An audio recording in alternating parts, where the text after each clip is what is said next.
What's up, fancy friends? I don't have a fancy edit for y'all, but I do have something to say. Let's talk about Nia. Nia just bought her first house by herself. 6 figures, degrees on the wall, first generation everything. The family success story. Everybody posted her. Black girl magic. We love to see it. Your goals. But when everybody left and the house got quiet, she felt unsettled because success came with isolation. She's usually the only black woman in the room at work, so she triple checks emails, watches her tone, smiles when she's irritated. She earned her seat at the table, but she still feels like she snuck in. Every accomplishment feels like something she has to defend instead of enjoy. And she doesn't say it out loud, but sometimes she wonders if she built a life that looks impressive but doesn't actually feel safe. Not emotionally, not romantically, not spiritually. She prayed for this level, but nobody told her elevation can feel lonely. Do you celebrate your wins or immediately move the goalposts? Have you tied your worth to achievement? What does success mean if you're exhausted maintaining it? How do you create spaces where you don't have to code switch to survive? As a girly who has worked in corporate settings for the majority of my career, code switching is a second nature. It's something that I was taught very early on back in high school and that I have used and applied throughout my life in different settings. I do believe you need to know your environment and show up in the way that you're supposed to in said environment. That is a core belief of mine. Does everybody subscribe to that same belief? No. Is that okay? Yes. If you don't want to code switch, you do not have to. If you want to show up in every place just as you are, you most definitely can. Now, at times, will you be maybe overlooked for someone less qualified who is playing the game? You may, but guess what? Opportunities are endless. They don't stop with one. One closed door doesn't mean every door is shut. There's always another opportunity. There's always another door to open. So if you don't feel comfortable walking through that door knowing that you had to code switch and pretend to be somebody or put on a facade, don't do it. Don't do it. We are all very different. As I said, code switching has been ingrained in me from such a young age. I just naturally do it. It's not something I really think about anymore. I know certain settings calls for me to speak in certain ways or behave in certain ways, and so I do that. Does that mean that I always get it 100% right? No, it does not. Because I am who I am and my personality is gonna pop out no matter what. Okay? So, no, I don't feel like you should change yourself. I do feel like you should remain authentic. However, I don't believe that code switching makes you inauthentic. I feel that code switching is just something, a tool. A tool that you use, honestly, is how I feel about it. But for those like Nia who feel like it's a weight, who feel like it just doesn't feel good to them. It feels weird. It feels abnormal. Don't do it. Don't do anything that's making you feel out of body. Obviously, you're not going to always be comfortable because uncomfortable situations are what's going to build you and help you grow.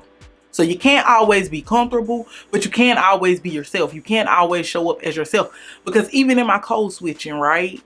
I'm still going to be me. I'm still going to have the same mind, the same opinions, the same values. How I deliver the message may be different.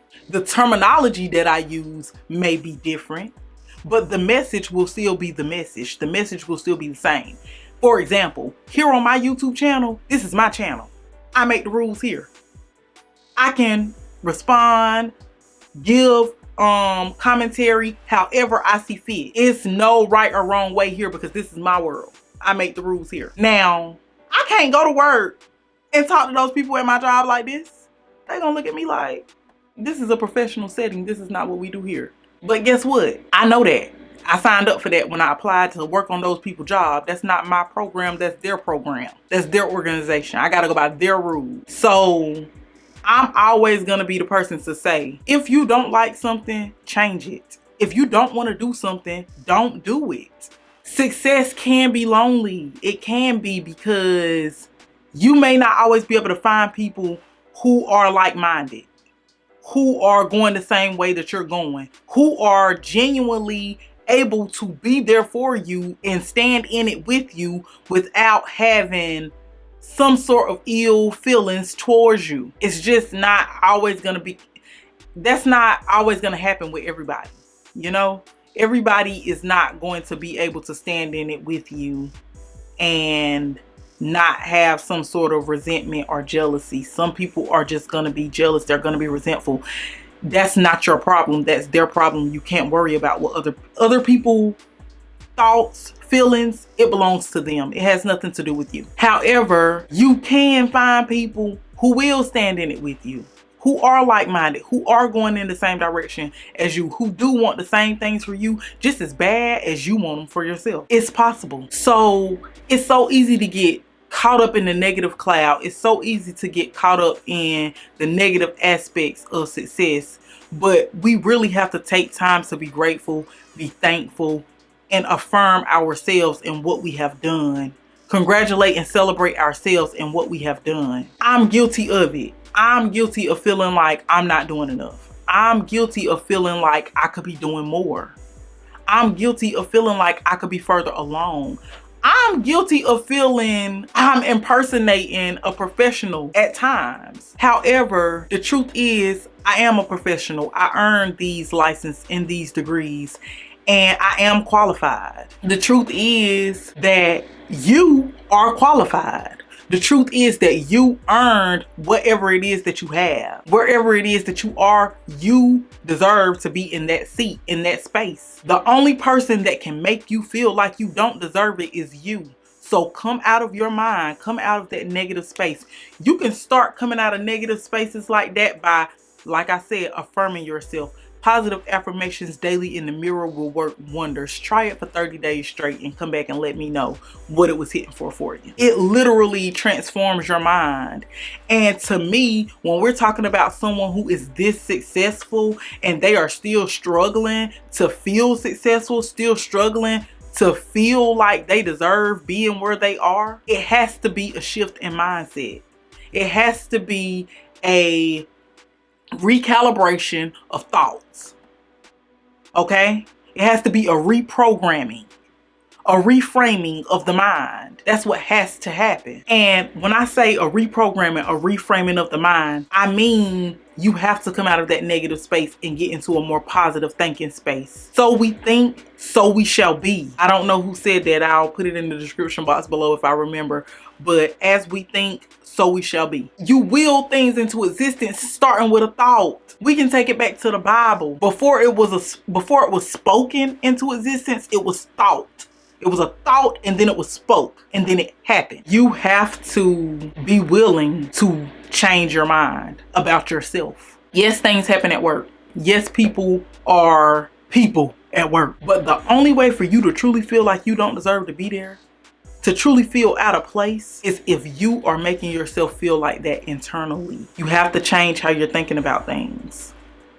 Like I said, start with those positive affirmations. Start there. Start affirming yourself. Start telling yourself, I am worthy.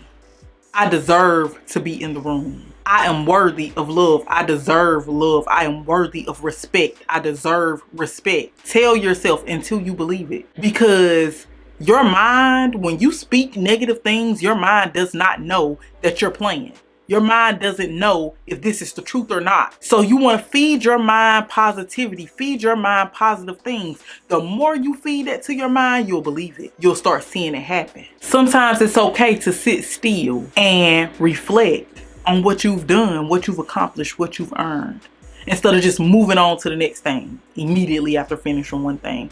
And I'm talking to myself as I'm talking to y'all, because baby, I go to one graduation and be at another. This is stuff that humans are guilty of. We're all humans. We're all guilty of it. No one is going to be absolutely perfect, but there are things that you can do to help be better, to help yourself be better, to help yourself grow, to help yourself do better. There are things you can do. Without any of the accomplishments that I have, right? Without any of the degrees, the license, the schooling, without any of that, I am still Fancy MJ. I still have something to offer the world outside of everything that I've accomplished. Hence why I'm here on this YouTube channel, creating my own world, giving you guys what I have to offer. Nothing about what I've learned in school was a requirement for me to start this channel. It wasn't a requirement. Only thing that was required was a email address and starting it. You feel me? Get you an email address, create you an account, and start your channel and say what you need to say. You qualified already. Because you know you may have to code switch on your job, create spaces that are safe for you. My world, my channel, the Fancy MJ show, baby. Ain't no code switching over here. That's all I got for y'all on the topic, you feel me? And as always, I'm not gonna tell you what to do, but I am gonna tell you what it is.